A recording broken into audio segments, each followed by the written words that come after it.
He was like, you go for that. I thought that was go for it. Go yeah, you go for it. You go for it. You go for it. The procedure will be parliamentary. Hello everyone, on Planet Talks Boxing here. I'm going to talk about how I think Eubank Jr. could in fact beat Conor Benn on Saturday night, and what he will have to do in order to secure the victory. Now, the first point, establish the jab. You know, Eubank Jr. has a great jab. Well, following the past years of him trying to emulate Roy Jones Jr., I think it's a great jab. You know, I think he's used it well. You know, he knocked down Liam Williams with it. He's displayed against the likes of Liam Smith, Zero Meta.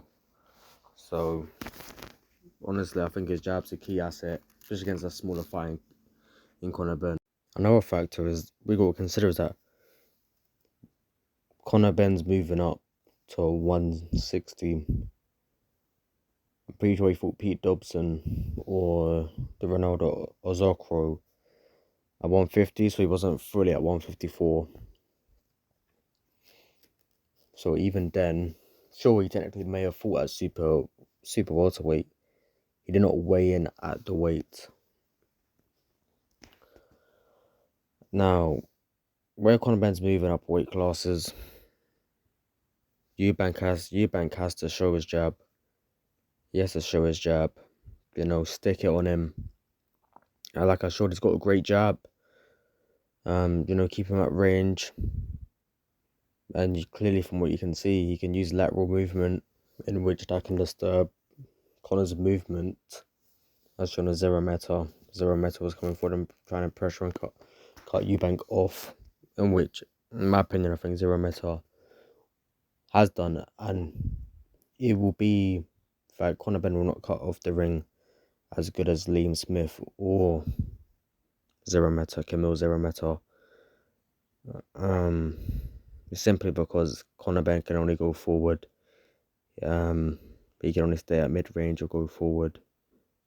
He doesn't do well when a fight is moving laterally. He only does well when a fight is in his lane. I honestly think Eubank should utilize the clinch. Like, you know, Benn gets inside Eubank.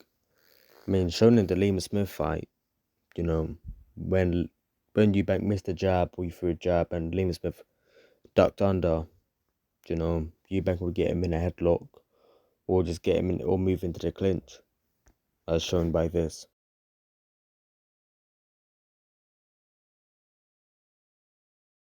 Where, in my opinion, Conor, I mean, it's one of them ones because where Eubank Jr. has the rehydration clause on him, I'm sure it'll be on Conor too, obviously, but Conor won't be affected by as much.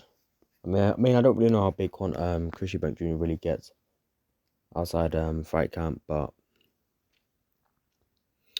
regardless, okay, his power shouldn't affect Eubank Jr. Granted, it might. That's the thing, it might, because he got tagged by Zero Meta.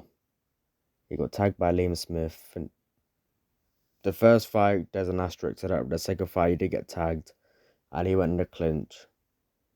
Got a good shot. I think it was a right overhand from Liam Smith. I'll show it, but yeah. So Eubank should just, you know, catch and counter. He's always had a good catch and counter, you know, blocking a body, catching a body shot, blocking a body shot, and coming up with a rear hand, uppercut, or right hook. Like eyes with the lead hand, he's got good eyes when it comes to just catch and shooting. And I reckon he'll be able to get away with it against Conor Benn. I reckon he will. Another thing is actually, well, I think Eubank can make good use of Conor Benn's defense when he's on the back foot. I mean, to be fair, both their defense on the back foot ain't overly great, but this is about how Eubank could beat Conor Benn. I can 100% see Conor Benn going on the back foot, especially in his past 2 fights where he went on the back foot, especially against Pete Dobson and the Spanish fighter Ronaldo Ozurko, if that's how his surname is pronounced. Eubank made Conor Benn go back. I mean, sorry, whoa. The Pete Dobson and the Spanish fighter made Conor Benn go back, and when Conor Benn went back, he was not defensively safe. I mean, I'll show you an example.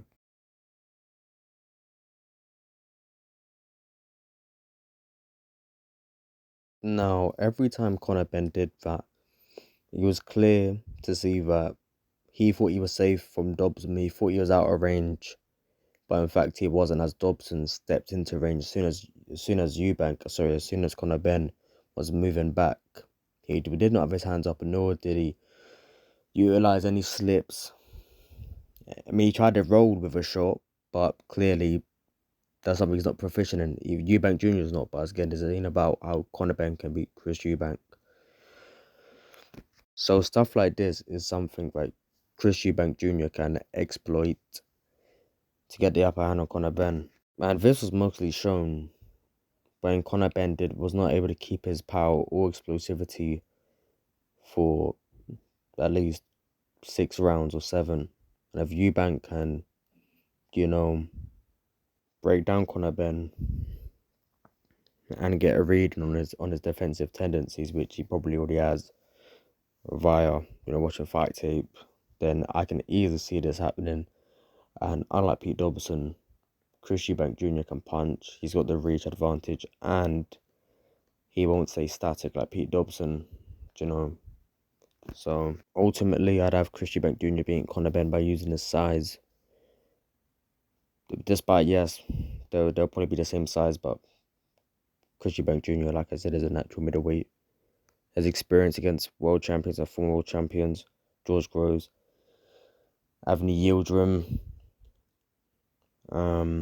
James DeGale, and yeah, honestly, and if he utilizes uppercuts to time Conor Benn trying to go into the inside and nullify that with the clinch game, and once again use uppercuts, use short hooks to the body and head, and tire him out, we could easily see Eubank, if not finishing Conor Benn, dominating him from round 5 and beyond. That's what I think. And tomorrow I will do my analysis for how Benn could beat Eubank, and I will also include, unfortunately, steroids and the 10-pound rehydration clause. Thanks. Just joke the band director. I got a brand new saxophone.